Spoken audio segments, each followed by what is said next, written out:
280வது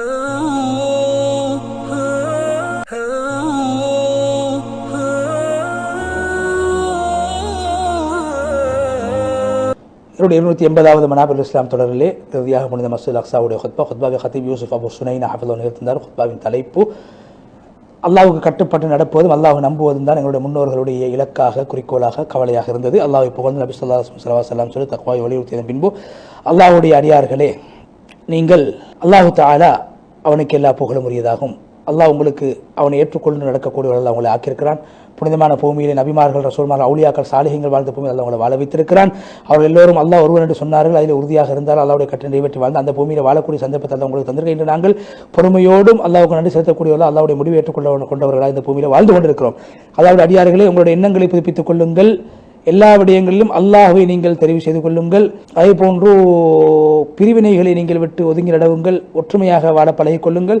அப்படி நீங்கள் செய்தால் மக்கள் உங்களை பார்த்து பயப்படுவார்கள், உங்களுக்கு கட்டுப்படுவார்கள். அல்லாஹ்வுடைய அடியார்களே, ஏ முஃமினே, உனக்கு ஏதாவது சோதனை ஏற்பட்டால் அல்லாஹ்வுடைய பொருத்தத்தை நீ தேடிக்கொள். ஏன் அல்லாஹ் தஆலா உன்னை பார்த்து கொண்டிருக்கிறான். உன்னுடைய நஃப்ஸில் இருக்கக்கூடிய விடயங்கள் அல்லாஹ் அறிந்திருக்கிறான். நீ ஒரு விடயத்தை புரிந்து கொண்டால் அதுக்கு நன்மை கிடைக்கும். நீ அல்லாஹ்வுடைய முடிவை புரிந்து கொள்வதால் உன்னுடைய ரிஸ்கில் எந்த ஒரு அதிகரிப்போ, அல்லாஹ் எழுதப்பட்ட விடயங்கள் எந்த ஒரு அதிகரிப்போ ஏற்பட மாட்டாது. அல்லாஹ் எழுதியது உனக்கு வந்து சேரும். அல்லாஹ்வுடைய பொருத்தத்தை நீ அல்லாஹ் எழுதப்பட்ட விடயங்களை நீ பொருந்திக் கொள்ளவில்லை என்றால் நீ பொறுமையை கடைபிடி. அது ஈமான் உச்சகட்டமாகும். உன்னால் பொறுக்க முடியாவிட்டால் தாங்கிக்கொள், சகித்துக்கொள். அதே போன்று நீ உனக்கு தடுமாற்றம் ஏற்பட்டால், உனக்கு பொறுமை இல்லாமல் போய்விட்டால் உன்னுடைய ஹிம்மத்தை கொண்டு அல்லாஹ்வின் பக்கம் நீ மீளு. அதே போன்று அல்லாஹ்வை பற்றி கெட்டெண்ணம் வைத்து விடாதே. அதே போன்று ஒவ்வொரு விடயத்துக்கு ஒரு காரணத்தை அல்லாஹ் வைத்திருக்கிறான். ஒவ்வொரு காரணத்துக்கும் ஒரு அல்லாஹ்வுடைய ஏற்பாட்டை வைத்திருக்க. ஒவ்வொரு ஏற்பாட்டுக்கு ஒரு முடிவு இருக்கிறது. ஒவ்வொரு கவலைக்கு பின்னாலும் ஒரு மனிதனுக்கு அல்லாஹ் தஆலா நிம்மதியை வைத்திருக்கிறான். அல்லாஹ் தஆலா என்னை பார்த்து கொண்டிருக்கிறார் என்று யார் உணர்வாரோ அல்லாஹ் அல்லாத விடயங்களை ஆசைப்படக்கூடிய நிலைமையில் அல்லாஹ் அவரை காண மாட்டான். யார் அல்லாஹ் என்னை பார்க்கிறான் என்று உணர்வாரோ அவர் தன்னை அற்பமாக மதிப்பார். அல்லாஹ் தான் லாபத்தை நஷ்டத்தை தரக்கூடியவன் என்று யார் புரிந்து கொள்வாரோ அவர் அல்லாஹ்வுடைய மக்லூகாத்துகளை பயப்பட மாட்டார். எனவே அல்லாஹ்வை எல்லா சந்தர்ப்பத்திலும் அல்லாஹ் நெருங்குவதற்காக வேண்டிய அல்லாஹ் உன்னை பார்க்கிற உணர்வோடு செயல்படு. அதே போன்று அல்லாஹ்விடத்திலிருந்து உதவியை பெற்றுக்கொள். அடியார்களை நாடாதே. உன்னுடைய உள்ளத்தை அல்லாஹ்வோடு சம்மந்தப்படுத்திக்கொள், பயத்தோடு, ஆசையோடு. அதே போன்று உன்னுடைய ரகசியங்கள் அல்லாஹ்விடத்தில் சொல், அல்லாஹ்விடத்தில் முறைப்பாடு செய். அதே போன்று அல்லாஹ்விடத்தினுடைய விடயங்களை எல்லாம் பாரம் சாட்டிவிடு. ஏன் அடியார்களில் ஏழை அல்லாஹ்விடத்திலே அவர் செல்வந்தராக இருப்பார்.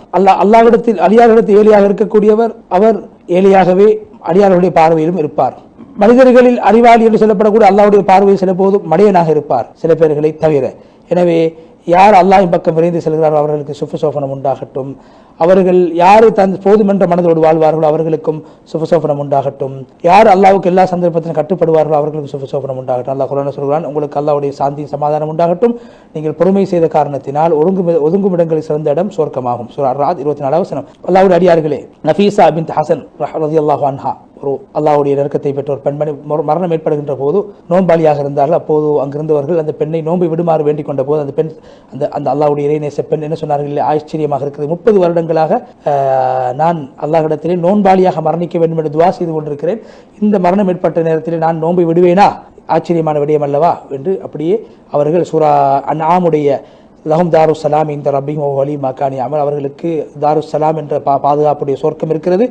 அவர்களுடைய பொறுப்புதாரியாக அவன் அல்லாஹ் இருக்கிறான், அவர்கள் செய்யக்கூடிய கர்மத்தின் காரணத்தினால் என்ற அந்த வசனத்தை ஓதியவர்களாக அப்படியே அவருடைய ரூஹ் உலகத்தை விட்டு பிரிய ஆரம்பித்தது. நோன்பு நோற்ற நிலைமையிலே 30 வருடங்களாக நோன்பு நோற்ற நிலைமையை மூத்தாக வேண்டும் ஆசைப்பட்டால் அல்லாஹ் அவ்வாறான மூத்தை அவர்களுக்கு கொடுத்தான். யாருடைய நோக்கு உலகமாக மாறிவிடுமோ அவர்களுடைய ஈருலகத்தில் அவருடைய கவலைகள் அதிகரித்து விடும். உலகத்தை அதிகமாக நேசிப்பதற்கான அடையாளம் என்றதுமே ஒரு மனிதன் எப்போதுமே அதிகமாக சாப்பிட்டு சோம்பேறியாக வாழ்வது. வயிறும், அதாவது என்னுடைய வயிற்றையும் நிரப்ப வேண்டும், ஆசைகளை உணர்வுகளை பூர்த்தி செய்ய வேண்டும் என்று யார் வாழ்வாரோ அவர் உலக ஆசை நிறைந்த ஒருவராக ஆவார். அதாவது சொல்வார்கள், இப்படிப்பட்டவர்கள் எப்போது நான் விளையாடுவது, எப்போது சாப்பிடுவது, குடிப்பது என்று உலக நோக்கத்தை மாத்திர நோக்கமாக கொண்டு வாழ்வார். எப்போது இரவாகவும் எப்போது தூங்குவது என்று இரவிலே செத்தப்பிணங்களாகவும் பகல் நேரத்திலே ஒன்றுமில்லாத வெட்டிகளாகவும் இருப்பார். அவர்கள் தான் உலக துனியாதாரிகள் என்று ஒரு பெரியார் குறிப்பிடுகிறார். எனவே நல்லவர்களுடைய பழக்கம் என்ன? பாவம் செய்யாமல் அல்லாஹ்வுக்கு கட்டுப்பட்டு கொண்டே இருப்பார். உலமாக்களுடைய பழக்கம் என்ன? நல்ல விடயங்களை தேடி செல்வார்கள். ஆரிஃபீங்கள் என்று சொல்லக்கூடிய அல்லாஹ்வுடைய இறைநேசருடைய இலக்கு என்ன? அல்லாஹ்வை கண்ணியப்படுத்த வேண்டும், அல்லாஹ்வுடைய கண்ணியத்தை உள்ளத்தில் ஏற்படுத்த வேண்டும்.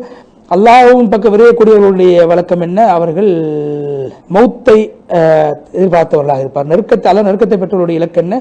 உள்ளத்துக்கு நிம்மதியை கிடைக்க வேண்டும் அல்லாஹ்வை சந்திக்கும் வரைக்கும்.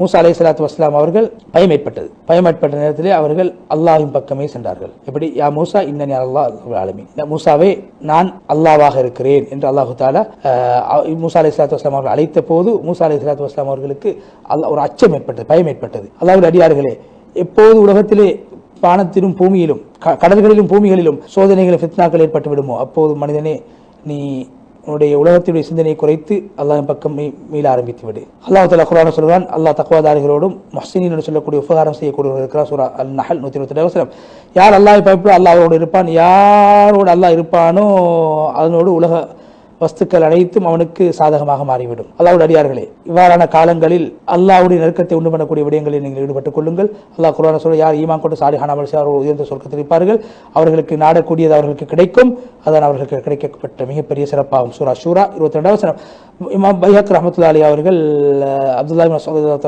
அறிவிக்கக்கூடிய ஒரு ஹதீஸை குறிப்பிடுகிறார்கள், பதிவு செய்திருக்கிற ரசூல் ஸல்லல்லாஹு அலைஹி சொன்னதாக, எப்போது ஒரு முஸ்லிமுக்கு ஒரு கவலை துன்பம் ஏற்படும் அப்போது ஒரு எந்த முஸ்லிம் அல்லாஹும்மி அபுதுக இப்னு அபுதிக இப்னு அமதிக நாசியதி பியதிக என்ற துஆ ஓதுவார். நீண்ட துஆ, நான் உன்னுடைய அடிமையாக இருக்கிறேன், அடிமை மகனாக இருக்கிறேன், அடிமை பெண்ணின் மகனாக இருக்கிறாய், உன்னுடைய நெத்தியின் முடியை நீ வைத்துக் கொண்டிருக்கிறாய், உன்னுடைய சட்டம் என் மீது அமுல்படுத்தப்பட்டுக் கொண்டிருக்கிறது, உன்னுடைய தீர்ப்பு நீதமானது, உன்னிடத்தில் உனக்காக சூட்டிய பெயர்களை கொண்டு உன்னிடத்தில் கேட்கின்றேன், உன்னுடைய கிதாப் வேதத்தில் குறிப்பிட்ட பெயர்களை கொண்டு உன்னிடத்தில் கேட்கின்றேன், உன்னுடைய அடியார்களுக்கு நீ கற்றுக் கொடுத்த பெயர்களை வைத்து உன்னிடத்தில் கேட்கின்றேன், அதை நீ மறைத்து வைத்திருக்கக்கூடிய உன்னுடைய திருநாமங்களை கொண்டு உன்னிடத்தில் கேட்கின்றேன். இந்த குர்ஆனை எனக்கு மன நிம்மதி தரக்கூடியதாகவும் உள்ளத்துக்கு வெளிச்சமாகவும் என்னுடைய கவலையை போக்கக்கூடியதாக ஆக்குவாயாக, என் துன்பங்களை போக்கக்கூடியதாக ஆக்குவாயாக என்று கேட்டால் அல்லாஹ் இந்த துஆவை யார் கேட்பா? அல்லாஹ்வுடைய கவலையை போக்கி அவருடைய கவலையை சந்தோஷமாக ஆக்கிடுவான் என்பதை சொல்லி முதலாவது ஹுத்பா விட்டு விடைபட்டு இரண்டாவது ஹுத்பாவிலே ஹத்தீப் அவர்கள் மிக சுருக்கமாக அல்லாஹ்வுடைய அடியார்களே, அல்லாஹ் குர்ஆனில் சொல்ல, நீங்கள் உலகத்தில் வெளியாக்கப்பட்ட உம்மத்துக்கள் மிக சிறந்த உம்மத். சூரா ஆல இம்ரான் 110 நீங்கள் அன்பு காட்டப்பட்ட உம்மத்தாக இருக்கிற அல்லாஹ்வுடைய பாதுகாக்கப்பட்ட உம்மத்தாக இருக்கிறீர்கள்.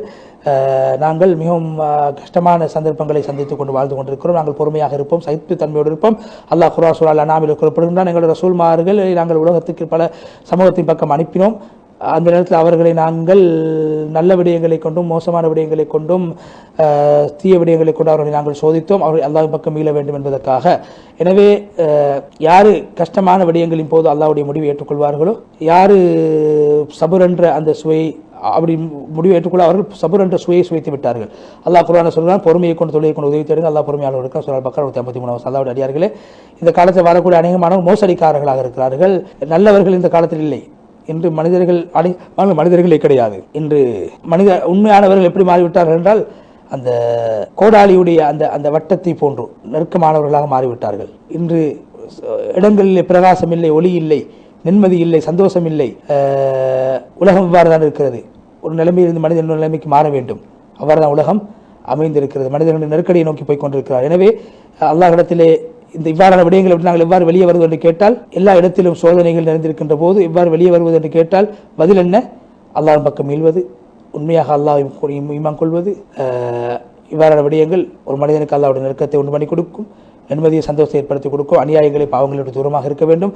வட்டி, விபச்சாரம், மது, மாது, சூது இது போன்ற விலை உயர்த்துவது, அது அநியாயமாக விலை உயர்த்துவது, அடைந்தேறுவது, வரவு அநியாயம் செய்வது, கொலை செய்வது, அவற்றோடு சொத்துக்களை அபகரிப்பு, இது போன்ற விடயங்களுக்கு நாம் தூரமாக வேண்டும். அப்போது அல்லாஹ்வுடைய பாதுகாப்பு நிம்மதிகளுக்கு எனக்கு அல்லாஹ்வுடைய அடியார்களே, அல்லாஹ்வுடைய அடிய முஸ்லிமே, கதவை மூடிவிடு, அல்லாஹ்வோடு நீ அமர்ந்து விடு. அல்லாஹ் உன்னோடு எந்த திரையும் இல்லாமல் உரையாடக்கூடிய ஒரு நாள் இருக்கிறது. மலக்குமானிடத்தில் வருவார்கள்.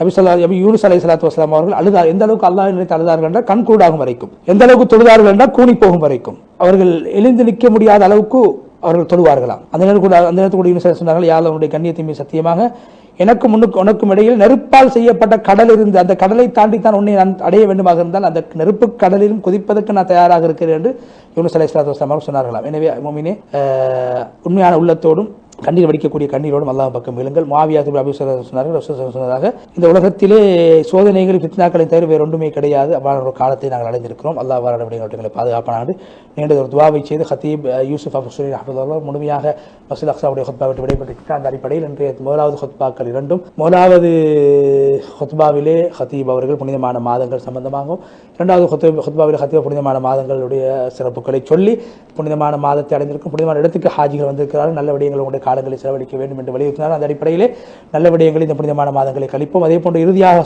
செய்ய நிகழ்த்தப்பட்ட ஹுத்பாவிலே அல்லாஹ்வுடைய அடியார்களுடைய உலக வாழ்க்கையுடைய நோக்கம் என்ன, இலக்கு என்ன என்று குறிப்பிட்டார்கள். உண்மையான நோக்க இலக்கை தெரிந்து புரிந்து அந்த பாதையிலே பயணிக்கக்கூடிய சந்தர்ப்பத்தை நம்ம அனைவருக்கும் அதை நசீபாக்க வேண்டும் என்ற துவாவோடு நிகழ்ச்சிகளை பார்த்துக் கொண்டிருக்கிறவர்களை உங்களுக்கு நன்றி செலுத்தி, நிகழ்ச்சி தயாரிப்பாளர் சகோதரர் ரிஸ்வான் அவர்களுக்கும் நன்றி பாராட்டி செலுத்தி, நாங்கள் இன்னும் ஒரு மனாபில் இஸ்லாம் நிகழ்ச்சியோடாக உங்கள் அனைவரையும் மீண்டும் சந்திக்கும் வரை விடைபெற்றுச் செல்கிறோம். வாஹர் தஅவானா அல்ஹம்துலில்லாஹி ரப்பில் ஆலமீன். வஸ்ஸலாமு அலைக்கும் வரஹ்மத்துல்லாஹி வபரகாத்துஹு.